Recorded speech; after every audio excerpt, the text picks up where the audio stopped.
یہ قرآن ایک بابرکت کتاب ہے جسے ہم نے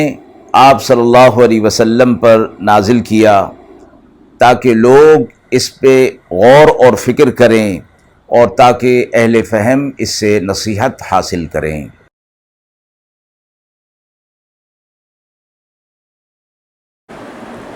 بسم اللہ الرحمن الرحیم۔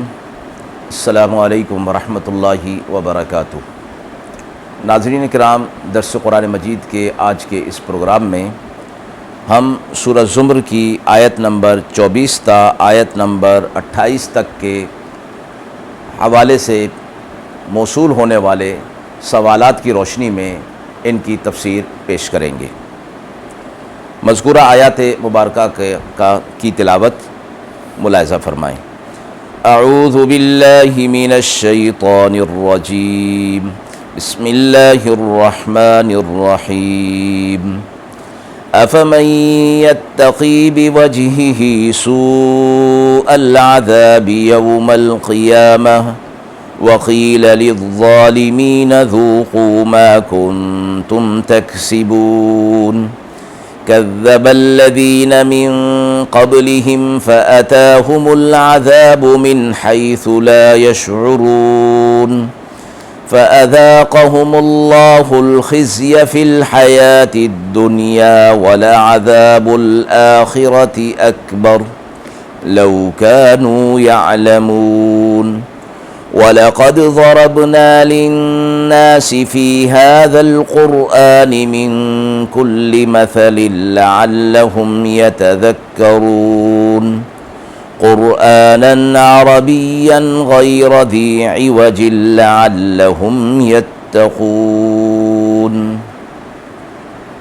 تلاوت کردہ آیات کا ترجمہ ملاحظہ فرمائیں۔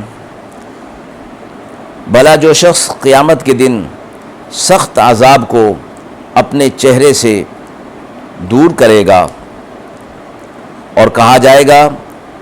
بے انصافوں کو چکھو جو کچھ تم دنیا کے اندر کیا کرتے تھے،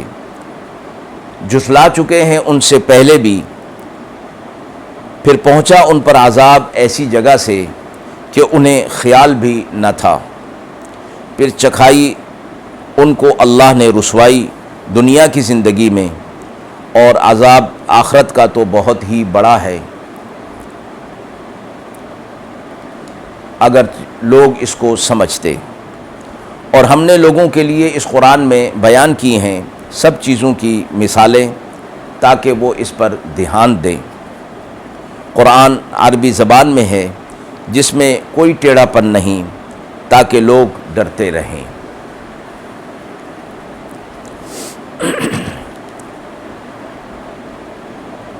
مذکورہ آیات کے حوالے سے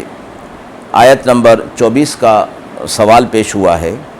کہ اللہ تعالیٰ نے کس شخص کی مثال دی ہے کہ جو قیامت کے دن اپنے چہرے سے عذاب کو دور کرنے کی کوشش کرے گا۔ فرمایا گیا کہ یہ وہ مجرمین ہوں گے کہ جنہیں جہنم کے اندر ہاتھ پاؤں باندھ کر پھینک دیا جائے گا، اور ان پر جو عذاب واقع ہوگا وہ براہ راست ان کے چہروں پر پڑے گا، تو وہ اس کی مدافعت کرنا بھی چاہیں گے تو نہیں کر سکیں گے اور چہرے کو ڈھال بنائیں گے، اس لیے کہ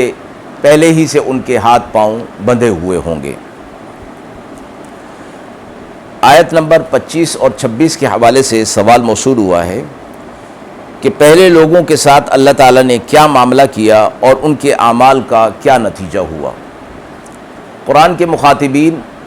اور خصوصی طور پر مشرکین مکہ کو یہ فرمایا گیا کہ ان سے پہلے جو لوگ گزرے ہیں انہوں نے بھی اپنے وقت کے نبی کی بات کو جھٹلا دیا اور دین حق کو جھٹلایا، تو اللہ تعالیٰ نے ان کے ساتھ بھی یہی معاملہ کیا کہ دنیا میں بھی ان پر عذاب آیا، اور اس کے شواہد دنیا کے اندر موجود ہیں، اور ایسا معاملہ ان کے ساتھ ہوا کہ دنیا میں بھی ان کو رسوائی ہوئی اور آخرت کا بڑا عذاب ہوگا ان کے لیے۔ دنیا میں وہ رسوا اس حوالے سے ہوئے کہ پوری پوری قومیں زمین میں دھس گئیں اور چہرہ مسخ کر دیا گیا، آسمان سے پتھر برسائے گئے، اور اس قسم کے دیگر عذابات سے انہیں رسوائی ملی اور عذاب کے اندر مبتلا ہونا پڑا، اور آخرت کا عذاب فرمایا اس کے علاوہ ہے، اور ان کے اعمال جو وہ سمجھتے تھے کہ ہم بہت اچھے اعمال کر رہے ہیں، وہ سارے کے سارے غارت ہو گئے اور کچھ بھی ان کے کام نہ آ سکا۔ آیت نمبر 27 اور 28 کے حوالے سے سوال موصول ہوا ہے کہ اللہ تعالیٰ نے قرآن مجید کے بارے میں کیا فرمایا اور اس کتاب کو کس طرح کی مثالوں کے ساتھ نازل کیا ہے۔ فرمایا گیا کہ قرآن مجید کو اللہ رب العزت نے اس انداز میں نازل فرمایا کہ اس میں مختلف قسم کی مثالیں بیان فرما دیں۔ ایک بات کو کسی واقعے کے ذریعے سے یا کسی مثال کے ذریعے سے سمجھنا آسان ہو جاتا ہے، اور قرآن مجید میں یہ اسلوب مختلف مقامات پر ہمیں نظر آتا ہے، اور یہی وجہ بیان فرمائی آخر میں، اس لیے کہ لوگ اس پر دھیان دیں تاکہ لوگ آسانی کے ساتھ بات کو سمجھ کر اس نصیحت کو قبول کر لیں۔ ناظرین کرام، ہم امید کرتے ہیں کہ آیت نمبر سورہ زمر کی آیت نمبر 24 تا 28 تک کے سوالات کی روشنی میں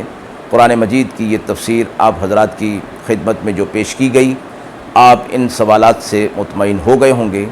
اور اس کی روشنی میں اگر آپ کوئی مزید سوالات پیش کرنا چاہتے ہیں تو ان کا بھی خیر مقدم کیا جائے گا۔ وآخر دعوانا ان الحمد للہ رب العالمین۔